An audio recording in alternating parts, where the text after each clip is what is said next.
but history does reveal to us that he died upside down on a cross. So that's what this passage is referring to, is how he's going to glorify his death. And I mentioned it yesterday. May our deaths also glorify God. All right, welcome, fellow traveler, to the Good Book Club. Today we're doing John 21, the final chapter of John. Final one. Of John, not John 1 or 2, John. John 21. Yeah. The 21. final one. Can you believe it? It's actually really strange to me. It's the final one. Yeah, you said it's the first time finishing John with other people. Yes. That was so cool. It is really cool. Okay, so let's dive into John. Okay, great. So this was the third time that Jesus showed up to his disciples, where he appeared to them. Mm-hmm. And Peter, along with Thomas, Nathanael, the sons of Zebedee, and 2 other disciples unnamed, went fishing. And they didn't catch anything until Jesus showed up. Again, they didn't recognize him. It actually says it there in verse 4. They didn't recognize him. And then he says, haven't you caught any fish? No, they answered. He says, throw your net on the right side. And they did. And how many did they catch? 1, 3, 5. 153. 153. 153. 153 fishes. Into Is it fishes or fish? Fish. Fish. There we go. Ja. What do you want to ask? Into lekker braaibroodjies. Lekker braaibroodjies, my chum. Literally, when they came to the shore, Jesus had a fire going. And what was on the fire? Bread and fish. Braaibroodjie in snoek. Lekker. Nice. Okay, that's the Afrikaans side of us coming out. But we're very excited. They caught 153 fish. And it's interesting that those 7 went fishing. I don't know why the others didn't go. Maybe they didn't want to go. They were... Other occupation. Maybe. Because Peter went back to what he knew before Jesus. Fishing. It was his family trade to fish. And also the sons of Zebedee, they were also fishermen. So it makes sense that they were also there. And what's interesting is my mom pointed out this parallel yesterday, that when John pointed out, look, there's Jesus, it's the Lord, Peter put on his garment and he jumped in water immediately and swam to Jesus, to the shore. And if you take it back to the part where he asked, Lord, should I walk on the water? He first asked and then he went onto the water. Here he just jumped. Jumped and swam. Well, the previous time he didn't try to swim, he just thinking. Well, he was walking first and then he was sinking and sinking. My boy. What you thinking about? My boy. Father, help. Reference back all the way back to John 6. Wow, that's 15 episodes ago. Wow. That was in your room. All the way back then. Wow. The OG studio. How many times have we changed the scenery? We're trailing off now. Okay, anyway. let's continue. So he caught a bunch of fish. It was only about 90 meters or how many yards here? Let me just see. 100 yards, which is about 90 meters that they were away from the shore.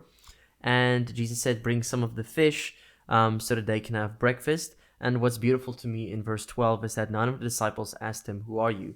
They knew it was the Lord. It's about time. They didn't know. True. Because the previous time says, like, who are you? Oh, it's you. Now it's you. But it's such a beautiful thing that they knew it was the Lord, and it's because of the relationship. Yeah. And we said that in a previous chapter, that when God says your name, you will know it's him. And I think the same is when he's there, and he was obviously there with them. They knew it was the Lord. They simply knew he was here, and they were going to have a breakfast. It was early morning, so you can imagine the sunrise, fire going like this, some bread, some fish, a lot of fish that they caught, eating breakfast. Yeah. The other disciples missed out. Now that I think about it. It's a very nice... They missed out. It's a very nice fellowship moment. They really missed out. Can you imagine Peter telling them, guys, it was beautiful. We had fish, we bride, we had bread as well. And then they're thinking, oh, and we hung out with Jesus. Yeah, they really missed out. Probably one of the best brides ever. Yeah, I would agree. Yeah. But anyway...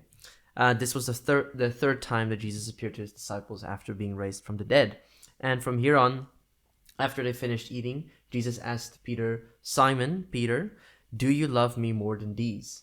And that word these, we don't really know what he's referring to. In theology, they asked, is he referring to the other disciples or the fish itself?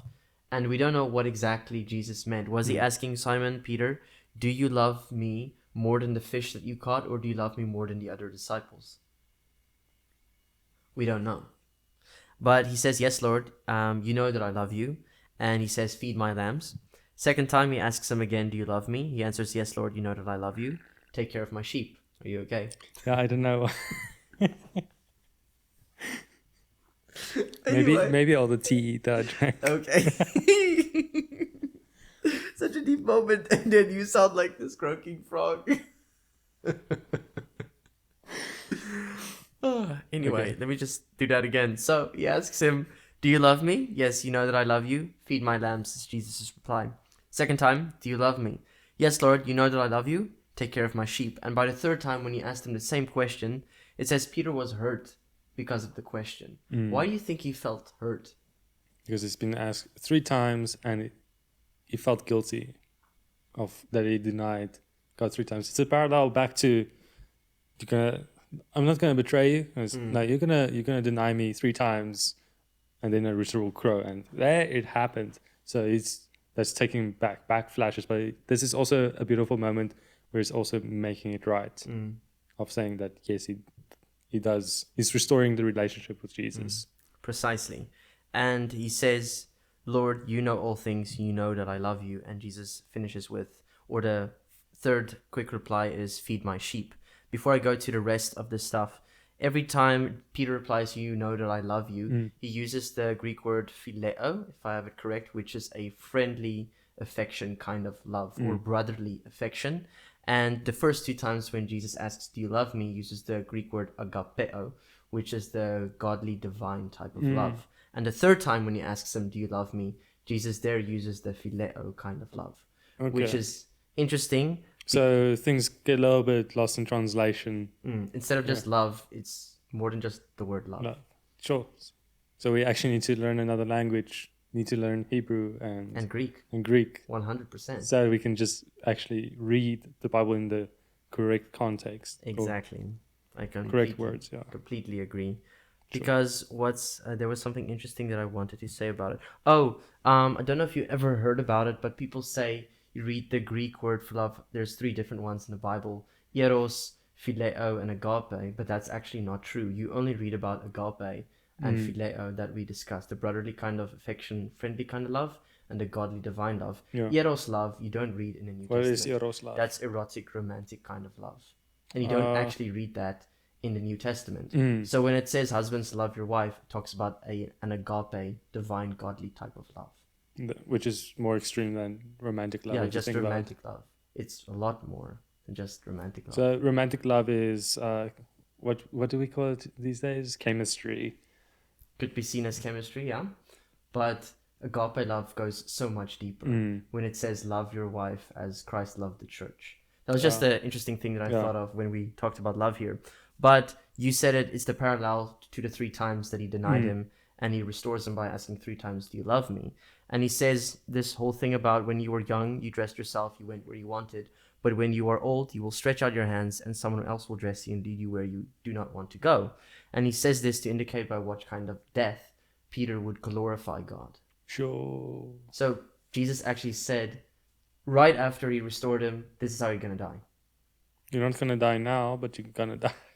And it's still beautiful. It's bittersweet, actually, that he's going to glorify him with his death, but that he's going to die in a persecuted kind of way. Yeah. And in the Bible, it doesn't say how he died, but history does reveal to us that he died upside down on a cross.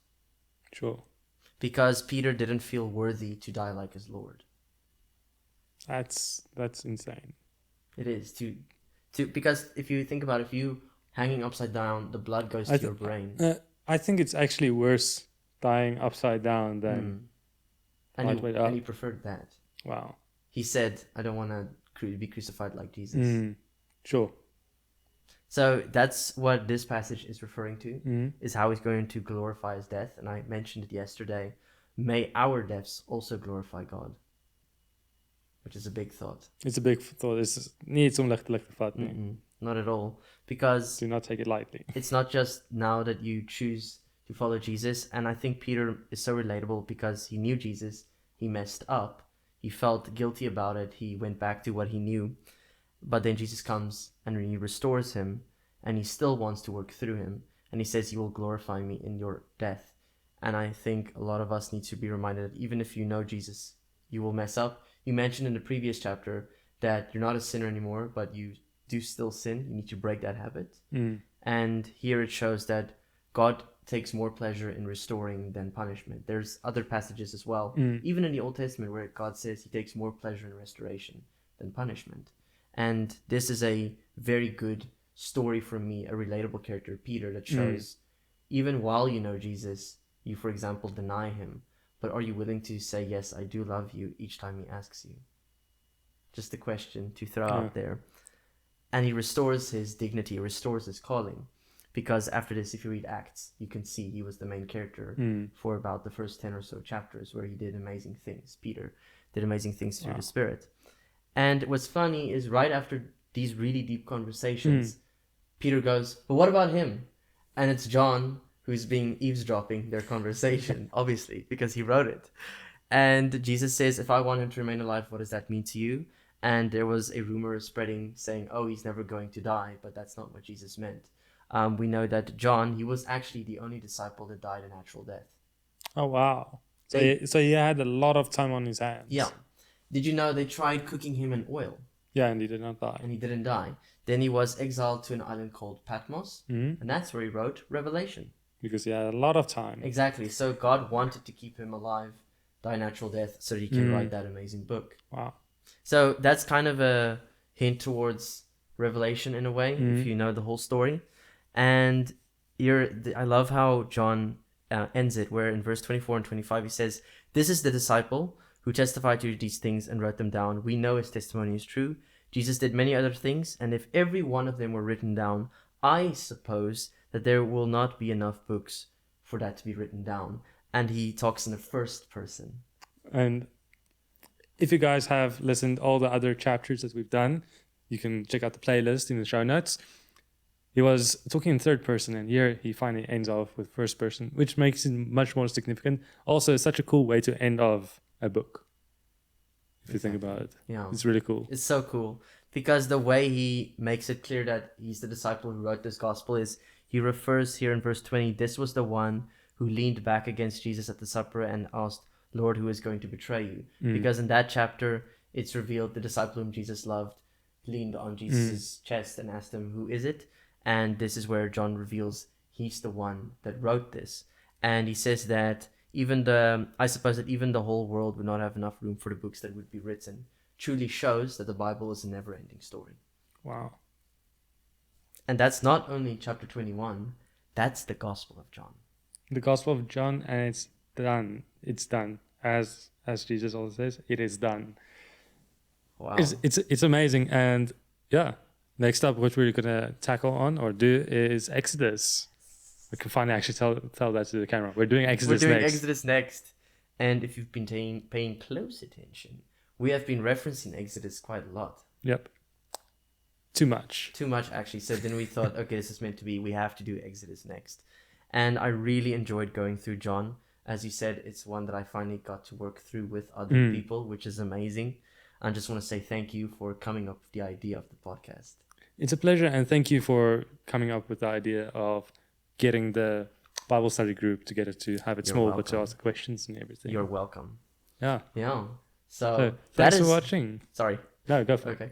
That is John. And of course, you can comment, like, subscribe, and we will do an episode where we will be going through the questions or the highlights of everything we've discussed in John. So look out for that. And then the next book will be Exodus, which is personally one of my favorites. And yeah, we're going to get some of the scriptures that I had spoken over my life and see if it's really applicable or not. Yeah. That's Exodus 31. 31, yeah. You're going to wait a while. It's going to be a while.